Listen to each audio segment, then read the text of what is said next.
Capítulo 4, versículo 20. Es un versículo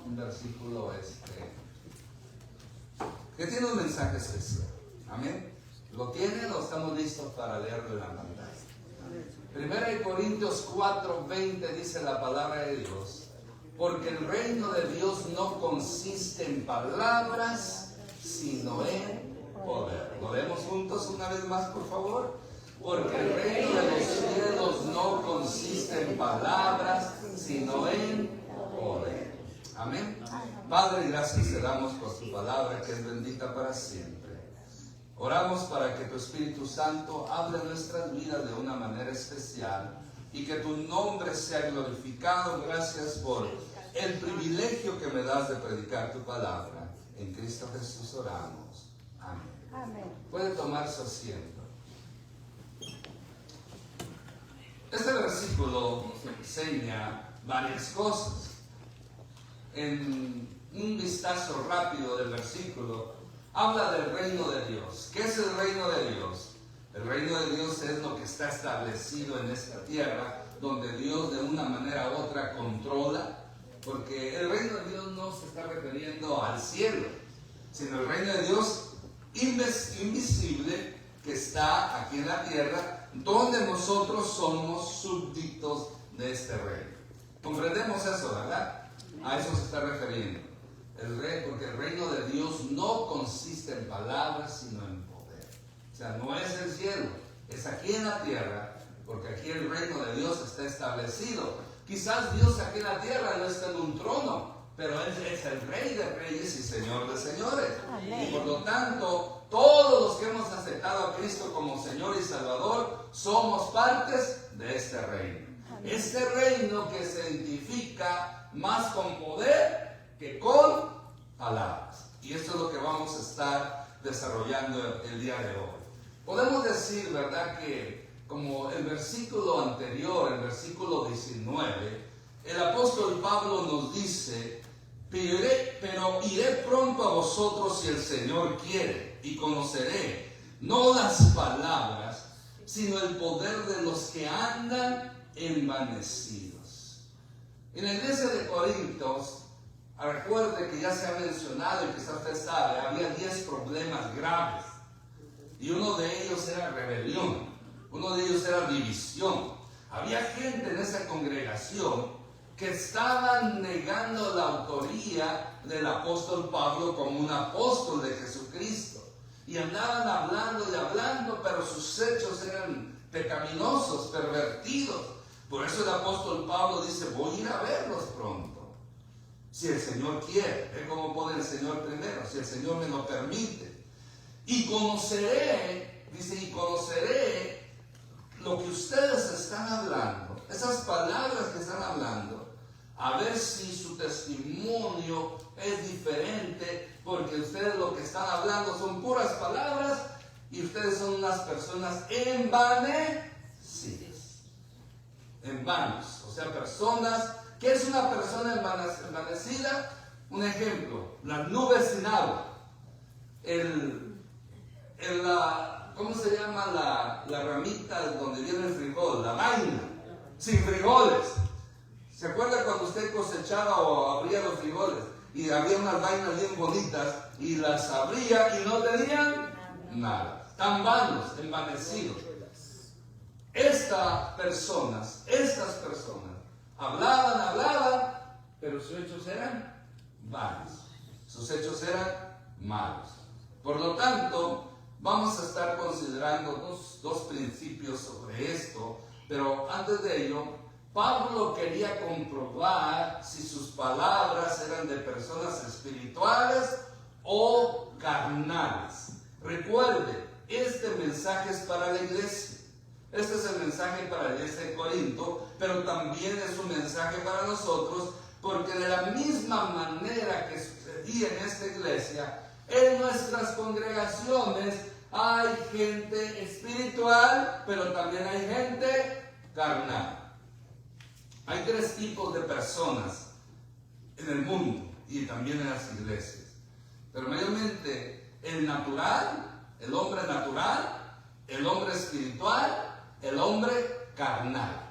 El hombre natural es aquel que no tiene a Cristo en su corazón. Ese es el hombre natural.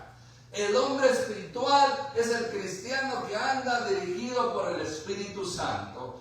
Y el hombre carnal es aquel cristiano que le complace más los deseos de la carne que del Espíritu. Ahí se enfatiza el hombre carnal. Pero aquí Pablo quería saber, o son espirituales o son carnales. Y es lo que nosotros queremos identificar. ¿Qué son?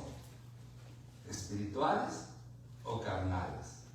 ¿Será que por nuestros hechos o nuestras palabras, qué es lo que nos identifica la verdadera identidad que tenemos? Veamos ahora el primer principio. Ese es el tema. El poder de las palabras se demuestra con los hechos. ¿Sabía usted eso? Amén. El poder de las palabras se demuestra con los hechos.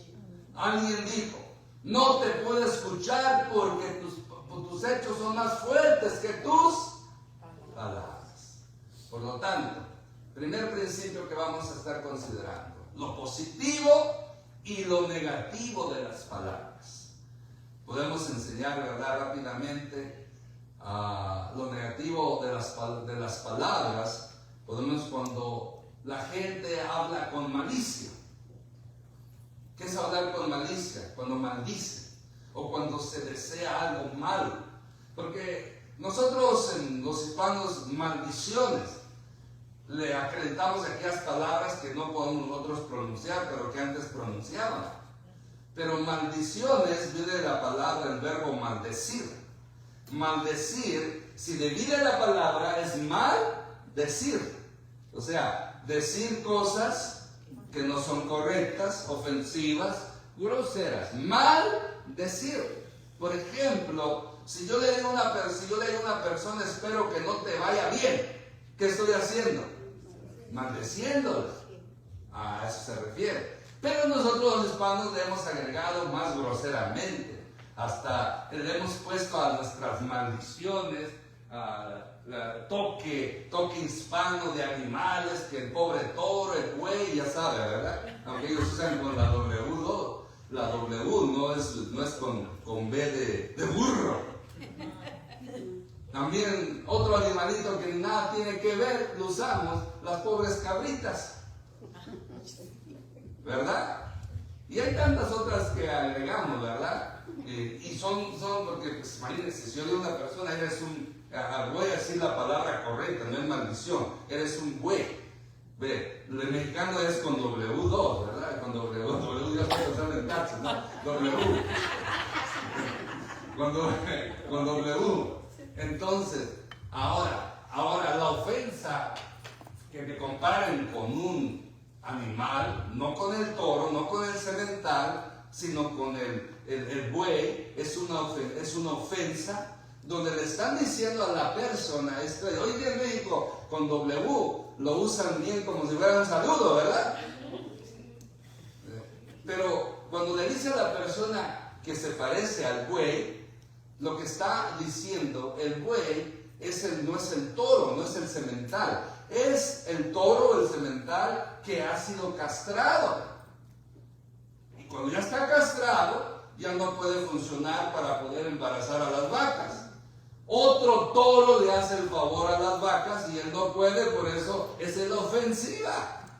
O sea, tú eres como el buey, o sea que tú ya no puedes hacer nada con tu esposa y otro te va a tener que ayudar. Esa es la ofensa, ahí. Pero hoy en día el mexicano, mayormente el mexicano, aunque hay otras razas que ya las han adoptado, es como un saludo. Es como un saludo. Entonces, a veces las palabras no son tan malas, el problema es la intención. Por ejemplo, si yo le digo a una persona, a ti, tú estás falto de la gracia, es lo mismo que decir que es un desgraciado. Es lo mismo, nomás que pues oye más fuerte de otro. O sea, gracia, o sea que le hace falta gracia, que no tiene gracia. En fin. La malicia ahí entra. a veces con malicia, se ofende, se lastima o se da a entender otra cosa. Es la gente maliciosa, que hablan con una intención de dañar. Están cuando hablamos con orgullo, oh, esta gente prepotente, que tienen el complejo del yo-yo. ¿Saben cuál es el complejo del yo-yo?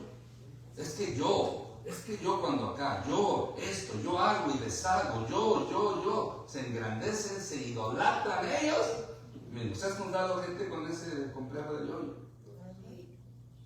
Me dicen mis hermanos, allá en Phoenix, el pastor tiene como 5 predicadores. ¿Cómo le hacen por allá? Tengo un primo que tiene como 5 predicadores también, igual, vaya. Y dice, pero hay un hermano, dice mi hermano, que le decimos el pastor, el predicador yo-yo. Dice, ¿por qué dicen yo-yo? Porque siempre anda presumiendo lo que él hizo cuando era pastor. Está retirado, está en la iglesia. ¿A poco tanto así? Sí, él siempre dice, cuando yo era pastor, yo tenía campaña, yo tenía ayuno de oración, yo tenía esto, ganaba yo alma, y o sea, todo. Y en todos los mensajes tiene que decir lo que él decía. Y un día me dio curiosidad y dije, pues voy a escuchar a este predicador yo-yo, que así le pusieron mi familia, ¿no? Y verdad, desde que comenzó hasta que terminó, el yo-yo sonó. El yo-yo cuando hablamos con orgullo, que presumido. ¿Conoce gente presumida? Hay más en Facebook, ¿verdad? En Instagram, en TikTok, que hasta lo que se come presume. Y a veces me da coraje porque yo tengo un hambre y veo esos platillos no tanto. Recuerda que yo nada más envidio a una clase de personas, a los que comen mucho y no engordan. Eso es todo. Como hermano Pérez, pero él no come mucho. Si comiera mucho yo lo envidiara. Pero hay gente que come y Manuel, ¿verdad? Que no está aquí ahorita de Manuel. Tercero, podemos hablar también de cuando hablamos sin amabilidad. Hablar sin amabilidad es cuando se habla groseramente. ¿Sabía que las palabras groseras, lastimosas, son como clavos que usted le pone a una reja, a un fen? Déjenle cuento esta ilustración que es los clavos. Había un niño que tenía muy carácter. ¿Cuántos conocen niños con mal carácter? ¿Cuántos de ustedes o cuántos de nosotros tenemos mal carácter? Pues eso va para nosotros. Había un niño que tenía un mal carácter. Un día su padre le dio una bolsa con clavos y le dijo que cada vez que perdiera la calma debería clavar un clavo en la cerca de atrás de la casa. El primer día el niño clavó 37 clavos en la cerca. Pero poco a poco fue calmándose porque descubrió que era mucho más fácil controlar su carácter que clavar los clavos en la cerca. Finalmente llegó el día cuando el muchacho no perdió la calma por nada y se lo dijo a su padre. Entonces el papá le sugirió que por cada día que controlara su carácter debería sacar un clavo de la cerca. Los días pasaron y el joven pudo finalmente decirle a su papá que ya había sacado todos los clavos de la cerca. Ya la cerca nunca sería la misma. Había quitado toda la cerca. Entonces el papá lo llevó de la mano a su hijo a la cerca de atrás. Mira, hijo, has hecho bien, pero fíjate en todos los agujeros que quedaron en la cerca. La cerca nunca será la misma de antes. Cuando dices o haces una cosa con coraje, dejas una cicatriz como este agujero en la cerca. Es como meter un cuchillo a alguien, aunque lo vuelvas a sacar, la herida ya quedó hecha. No importa cuántas veces pidas disculpas, la herida está ahí. Una herida física es igual de grave que una herida verbal. ¿Qué le parece? Cada ofensa un clavo. Imagínense aplicar. ¿Cuántos tienen cerca de madera en su casa? Amén. Cada vez que perdemos el control nos enojamos. Pero como en la ilustración, se quita, pero se queda un hoyo, se queda una herida. Ahora en Cristo, lógico que este ejemplo es algo secular, pero enseña un principio de que cuando uno lastima con sus palabras, aunque pida perdón, queda una cicatriz. Hay gente que no olvida eso. Ahora, aquí viene lo espiritual. En Cristo podemos ser sanados, pero se va a quedar la cicatriz. Y las cicatrices no son recordatorios de lo que nos pasó. ¿Cuántos tienen una cicatriz tan siquiera? Amén. Todos tenemos. Yo tengo una aquí, que ya ni me acuerdo dónde. Por aquí tengo una, que cada vez que la veo me acuerdo cómo la hice. Y me acuerdo de un episodio que después me identificaron por eso. Yo andaba a la edad de 6 años, allá en Desert Hot Spring, andaba aspirando, soplando con esas blowers, ¿cómo se llaman? Sopladoras.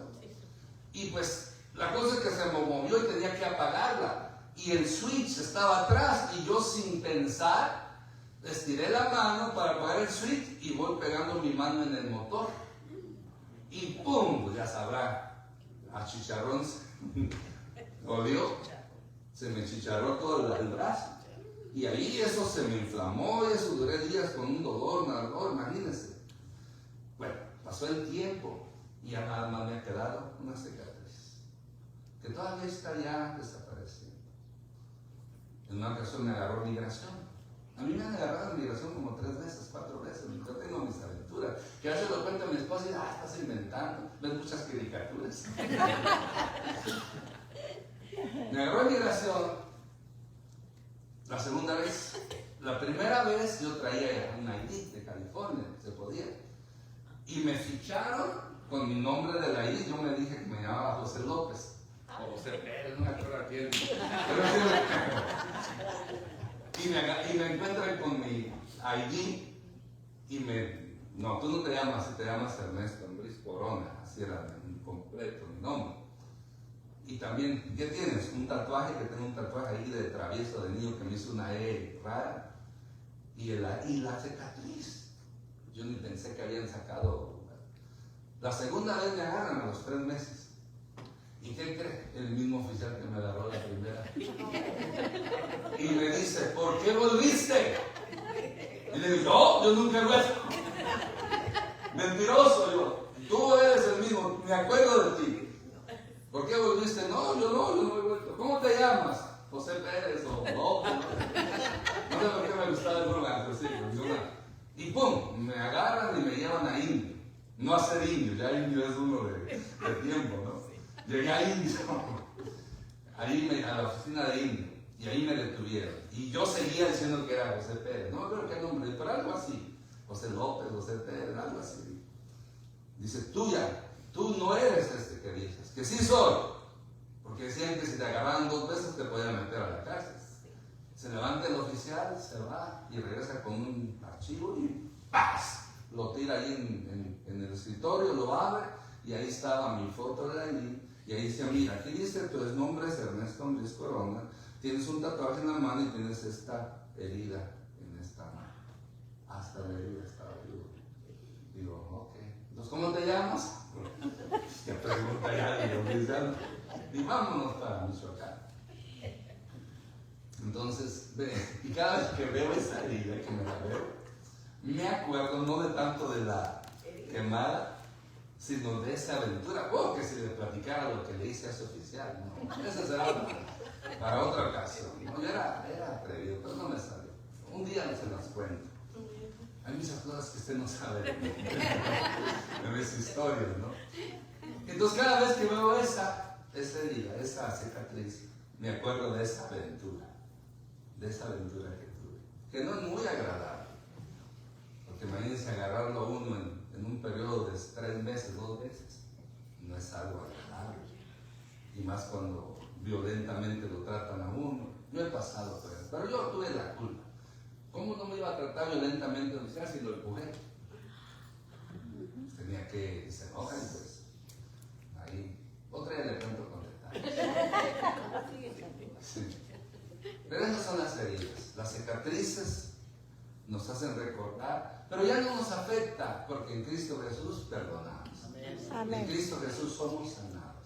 Amén. Pero hay muchas personas que no han sanado de esas heridas emocionales. Necesitan a Cristo. También es interesante que debemos tener cuidado cuando hablamos sin sabiduría. Y a veces ofendemos cuando no tenemos la sabiduría correcta. Por lo tanto, aquí vamos al siguiente punto, lo positivo de nuestras palabras. Nos dice, yendo a lo contrario de lo que antes habíamos dicho, cuando hablamos con la verdad. Proverbio 16:6 nos dice, con misericordia y verdad se corrige el pecado y con el temor de Jehová los hombres se apartarán del mal. ¿Cómo se debe hablar con la verdad? Misericordia y verdad. Yo siempre he dicho, hay dos clases de personas que cuando hablan, unos hablan con la verdad poniendo misericordia. Es como cuando usted, el cirujano, le pone anestesia o le dice algo primero bonito para después darle la mala noticia. Usa la verdad con misericordia. Pero hay gente que dice la verdad sin misericordia. Así a lo desnudo, como dicen, ¿no? Así a lo crudo, así directamente y lastiman. Y todavía dicen, pues tú ya me conoces, que yo digo la verdad. Pero échale misericordia, por favor. Ponle anestesia antes de tirar la ofensa o la verdad o la confrontación. La Biblia dice, con misericordia y verdad se corrige el pecado. Se corrige la ofensa, se corrige el mal comportamiento y testimonio de la persona. Con misericordia. Y esto lleva a que con el temor de Dios los hombres se apartan del mal. Hay que hablar con la verdad, pero usemos siempre la misericordia. Segundo, podemos entender lo siguiente.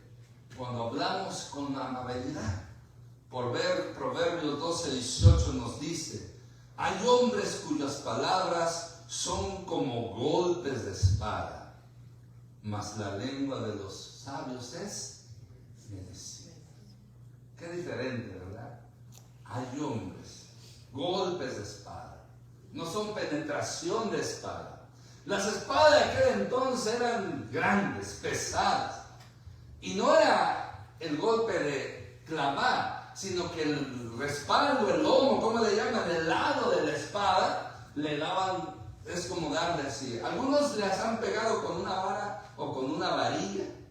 ¿Sabía que allá en México, en nuestros países, no solo en México, en Guatemala, en Honduras, Nicaragua, El Salvador, había padres que daban duro a los hijos con lo primero que se encontraran? La mamá era experta en la chancla voladora. A la mamá casi no le tenía miedo porque no hacía tanto estrago, más que la chancla y los pellizcos. ¿Se acuerdan de esos pellizcos de los brazos? ¿Se acuerdan de esos? O la carrera o la jalada de Vegas o allá en la carrera del mico. Eso es en Centroamérica. Ahí va la carrera del mico. A ver, ¿quién quiere desquitarse con alguien aquí que dé permiso? No esté la hermana Pati. ¿Cuál es la carrera del mico? Que le agarran la patilla y se la alzan para arriba. ¿Cómo llamamos en México eso? ¿No? ¿En Guatemala? No. Pues en El Salvador, ¿verdad? Carrera del mico. O sea, que le agarran la patilla y se la hacen así. No. Mi mamá, las mamás mexicanas que yo conocía eran camperisco, ¿verdad? Aquí, muchachito, porque anda uno de ahí de metiche. O las de oreja. ¿Por qué cree que algunos tenemos las orejas un poco grandes? No es porque escuchemos mejor, sino por algo. Eso dicen. En mi caso no. Dios me ha dotado de buenas orejas, pero no es porque me las jalaron tanto. Pero sí me las jalaron. Pero hay gente que cuando habla está peor como que le den con una varilla. No, hay papás que le pegaban con el varitas. Unas varitas de unas jaras ahí que las cerraron, que estaban bien. Esas dolían. O con la chicota. El chicote también. Pero dicen que las palabras duelen más muchas veces que golpes. Pues tenemos que tener cuidado, debemos hablar con... Pero mire qué bonito, cuando uno habla sabiamente, cuando uno habla con sabiduría, ¿qué es para la persona que le escucha? Como medicina. Si usted habla la palabra de Dios, todo el que lo escuche siempre va a tener una medicina para su alma. Amén. Tercero, cuando hablamos con humildad. Proverbios 11:2 nos dice, cuando viene la soberbia, viene también la deshonra. Mas con los humildes está la sabiduría. Toda persona orgullosa, soberbia, viene deshonra, viene humillación, porque dice la Biblia que Dios humilla a los soberbios y da gracia a los humildes. Mas con los humildes está la sabiduría. Y aquí es donde llegamos al cuarto. Cuando hablamos con sabiduría. Proverbios 15:1, Proverbios 17:27, Proverbios 24:26 nos dice lo siguiente. Veamos el primero. La blanda respuesta quita la ira, mas la palabra áspera hace subir el furor. ¿Qué es la blanda palabra? La palabra suave, la palabra amable, la palabra dicha con amor. Pero ¿qué sucede con los que hablan ásperamente? Hacen subir el furor. Si llega el esposo gritándole a la esposa y la esposa se pone al tú por tú y se gritan mutuamente, ¿cómo termina aquella conversación? En graves problemas. O si la esposa llega gritándole al esposo, un poquito peor, ¿verdad? Se arma el asunto. Pero ¿qué cuando llega el cónyuge, cualquiera que sea, y habla ásperamente, y el otro cónyuge le dice, pero mi amor, déjame explicar? Eso desarma automáticamente el furor de la otra persona. ¿Cree usted que puede funcionar eso? Sí. Si llega su cónyuge groseramente y usted le contesta amablemente, eso funciona. No en todos los casos, pero en la mayoría de los casos debe de funcionar. Porque la blanda respuesta quita la ira. Cuando se habla con sabiduría, cuando se habla con amabilidad. Nos dice el otro versículo, el 17:27. La blanda respuesta quita la ira, la palabra áspera hace subir el furor. Yo creo que se pasó que la siguiente nos dice, besados serán los labios del que responde palabras rectas.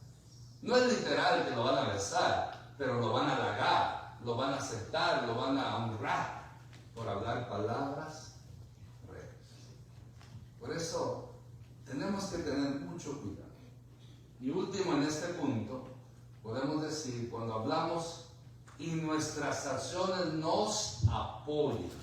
Santiago 2:18 dice, pero alguno dirá, tú tienes fe y yo tengo obras. Muéstrame tu fe sin tus obras y yo te mostraré mi fe por mis obras.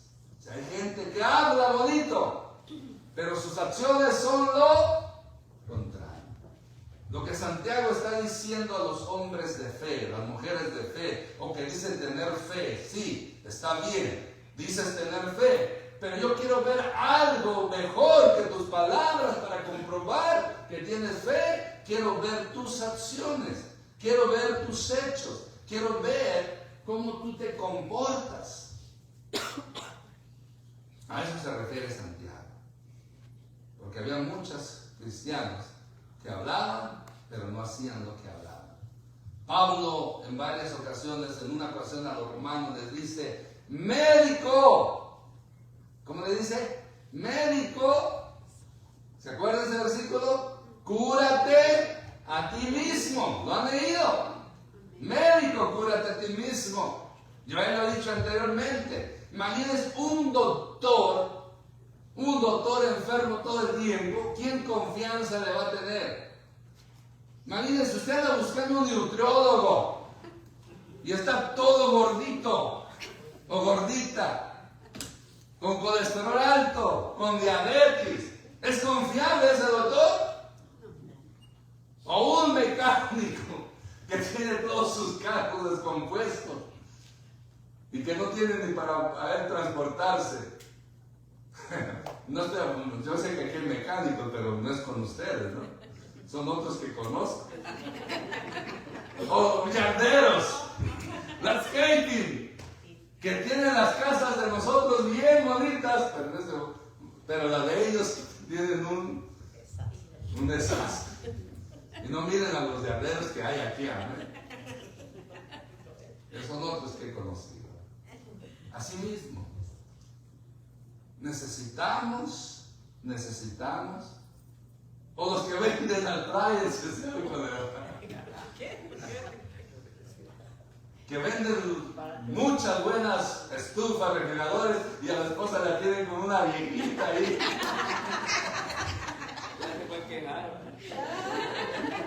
No, a mí no sé. O alguien que hace taxis. Y que todo, que hace taxis y el IRS anda atrás de él en auditorías.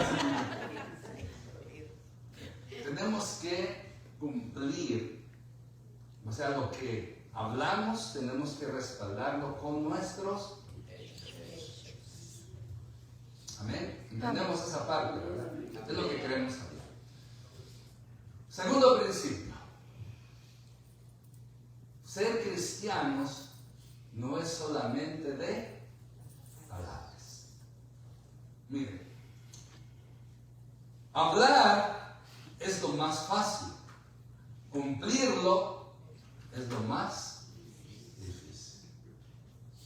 Tenemos dichos mexicanos, no sé si allá en Centroamérica, en otros países, de lengua me echo 5 tacos. ¿Se han oído ese término, los mexicanos que decimos eso? ¿O dicen? ¿El mexicano entiende el término, el por qué se dice eso, o nomás son dichos que oímos y...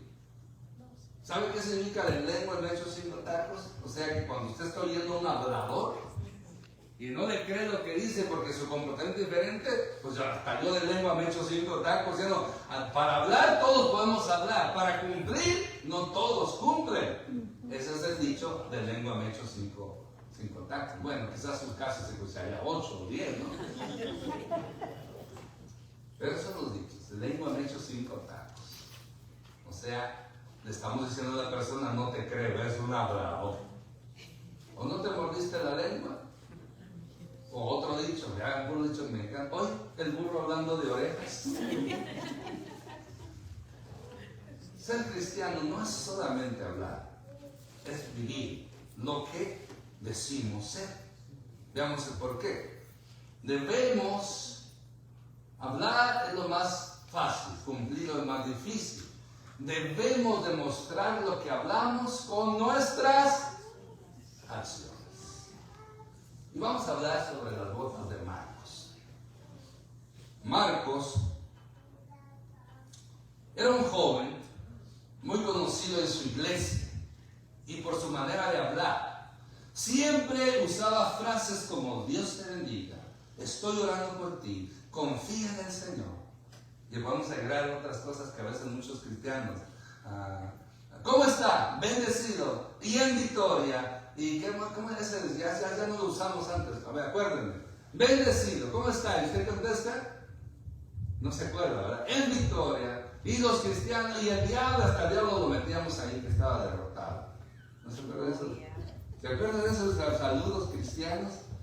Así que di la gente. Y uno a veces, pues gloria a Dios, se sentía bonito, ¿verdad? Y el diablo derrotado. ¿No se acuerdan de los saludos? Era como, Antes así la gente, hubo un tiempo como en los 90, que era. Entonces, pues no le puedo preguntar, ¿cómo está? Porque le estaría con ese coro.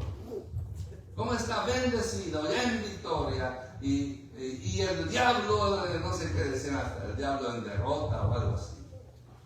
Y a veces uno se quedaba así, y conocía uno a la persona y decía que el diablo derrotado, tú eres el derrotado porque te trae bien derrotado. Pues Marcos era de esos clases de cristianos, muy espiritual en sus palabras. Dios le bendiga, hermano. Estoy orando por usted. Confía en el Señor siempre. No se dé por vencido. Eso es bueno, no es negativo.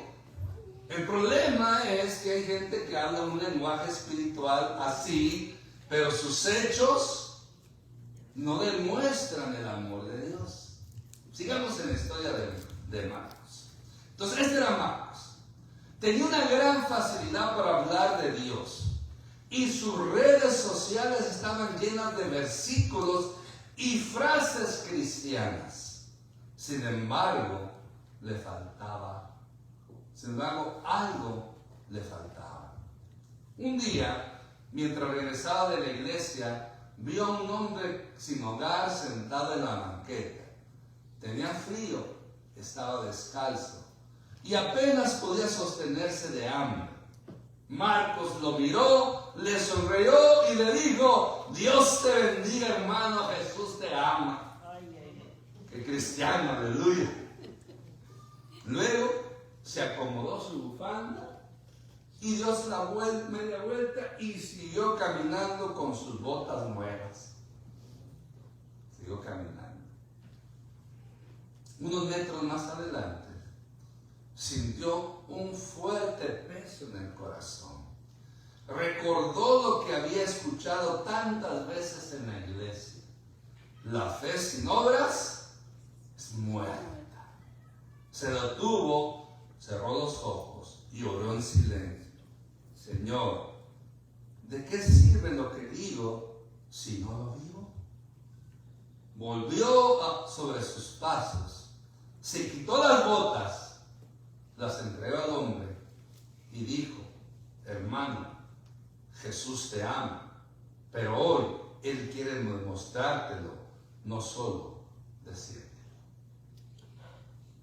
El hombre con lágrimas en los ojos apenas podía hablar. Gracias, no pensé que alguien haría algo así por mí. Marcos se fue caminando descalzo, pero con el corazón más lleno que nunca. Ese día entendió que ser cristiano no es solo de palabras, sino de acciones que reflejan a Cristo. Amén. A eso nos estamos refiriendo. Voy a orar por ti. Cuando usted puede suplir la necesidad de aquella persona. Voy a orar por los que tienen frío y usted puede darles una cobija. Voy a orar por los que tienen hambre y usted puede darles de comer. Voy a orar por los que... Entonces, a eso nos estamos refiriendo.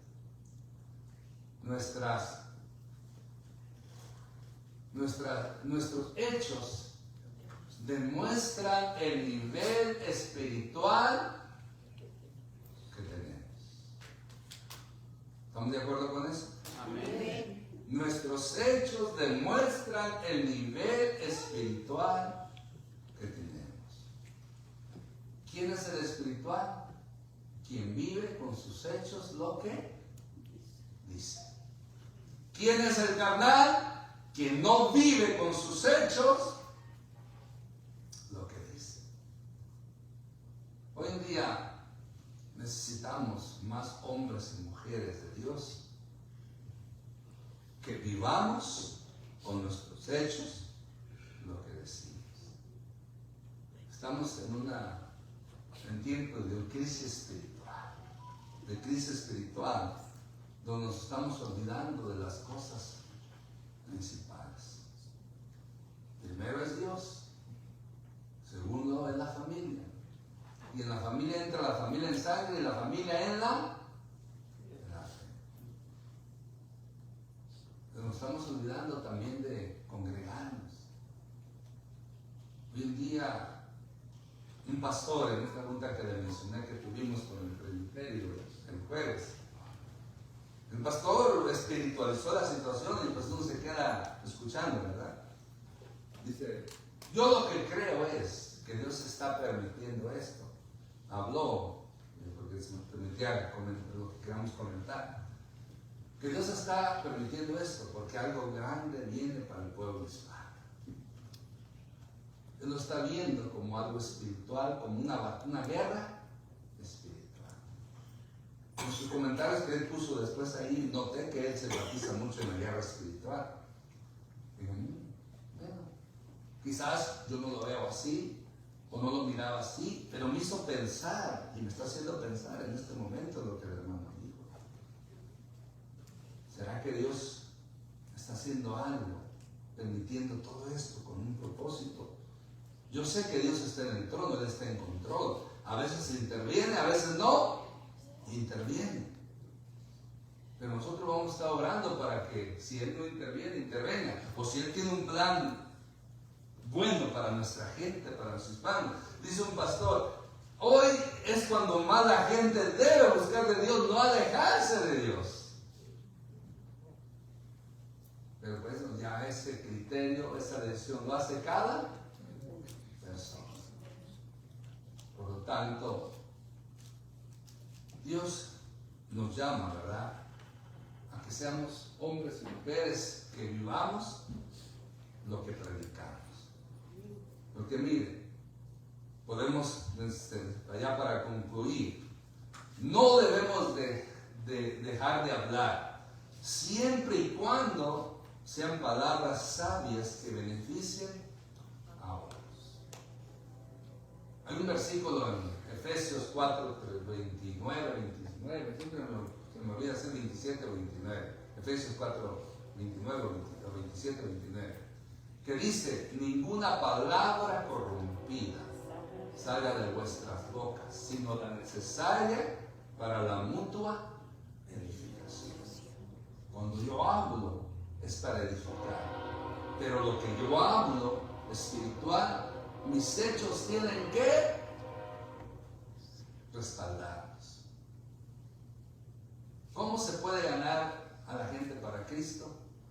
Alguien que usted ya le ha hablado, especialmente la familia, porque ¿dónde es que somos sin honra nosotros? Con nuestra propia familia. Y es bíblico. Dice que Jesús, su propia familia, no cree en Él. Jesús no hizo muchos milagros en Nazaret porque no creían en Él.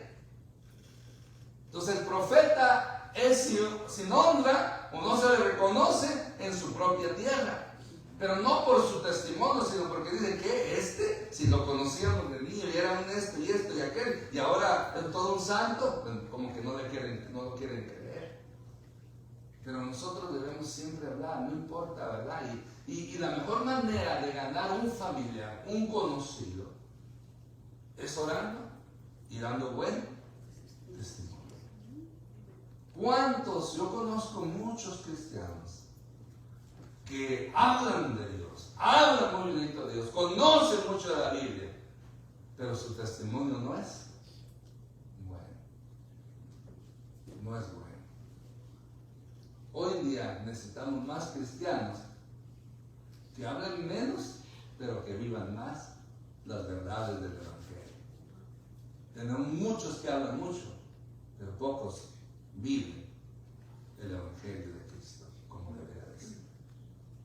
Por lo tanto, mis hermanos, que Dios nos ayude en este tiempo. Recordemos que nuestras acciones, obras, hechos demuestran el poder que tenemos como cristianos, o sea, el nivel espiritual que tenemos.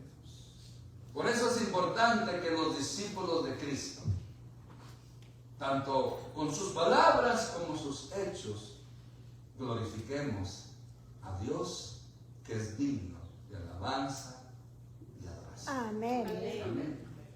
Acuérdense, hermano. Acordémonos que tenemos que hacer algo.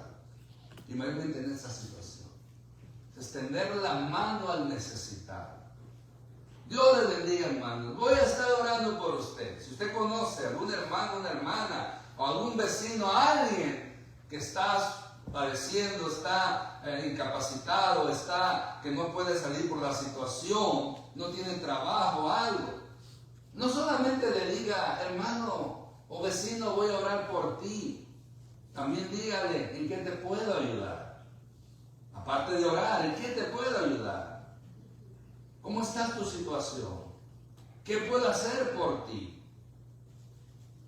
Porque qué bueno, es fácil decir, Dios te bendiga, voy a estar orando por ti para que Dios te guarde. Pero el cristiano, el Espíritu de Cristo nos dice que aparte de eso tenemos que decir, ¿en qué puedo yo ayudar? Estar pendiente. Y no solamente de los que están ahorita pasando la situación de migración. Hay hermanos, hermanas que están pasando en enfermedad, su esposo, la esposa, o pérdidas. ¿Cuántos antes le llamaban a la hermana Carmen? Creo que se me fue. Por eso voy a hablar de cuando usted no está, hablo de usted.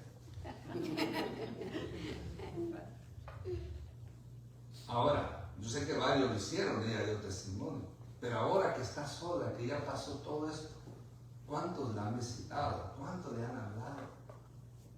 Porque se acuerda que un luto después, en las primeras semanas todavía como que están en shock. Ya después cuando llega se quita ese shock, la realidad de que está sola aquella persona. Y más cuando ha vivido con un esposo o una esposa por muchos años. A eso me estoy refiriendo. No solamente decirle, hermana, ¿cómo ha estado? Bien, hermana, ¿cómo ha sentido? Bien, pues qué bueno, estoy orando por usted. Eso es bueno. Pero de vez en cuando agarre el teléfono, hay teléfono celular. Agarre la llave del carro y visítela. Y no solamente lo haga con ella, con todos aquellos que usted conozca, aunque no sean de la iglesia, vecinos, conocidos, familiares. Porque tenemos que representar a Cristo de tal manera que Él sea glorificado por nuestras acciones. Pero qué triste es oír, y eso que es cristiano. ¿Ustedes nos lo han escuchado así? Hasta usted y yo le hemos dicho de otros cristianos, ¿y eso que es cristiano si no? Eso es feo, eso es desagradable. Imagínense, no se honra a Cristo, pero qué bonito decir, wow, en esta persona sí está el amor de Cristo. En esta persona sí habita el Espíritu Santo, porque lo hace obrar y no solamente hablar. Que Dios nos ayude a poder cumplir con nuestro deber como hijos de Dios. Póngase de pie y vamos a ver. Padre, en el nombre de Cristo Jesús, gracias por tu palabra que es bendita para siempre. Ayúdanos no solamente a ser cristianos de palabras, sino también de hechos que glorifiquen tu nombre. Oramos por todos nuestros hermanos que están sufriendo en esta situación migratoria, para que los sigas guardando, librando, y la gente también común, en el nombre maravilloso de Cristo Jesús.